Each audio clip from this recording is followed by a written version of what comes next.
And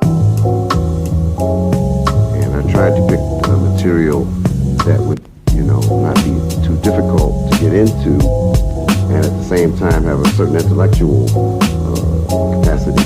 And so it turned out to be more or less a jazz party. This is Trevor.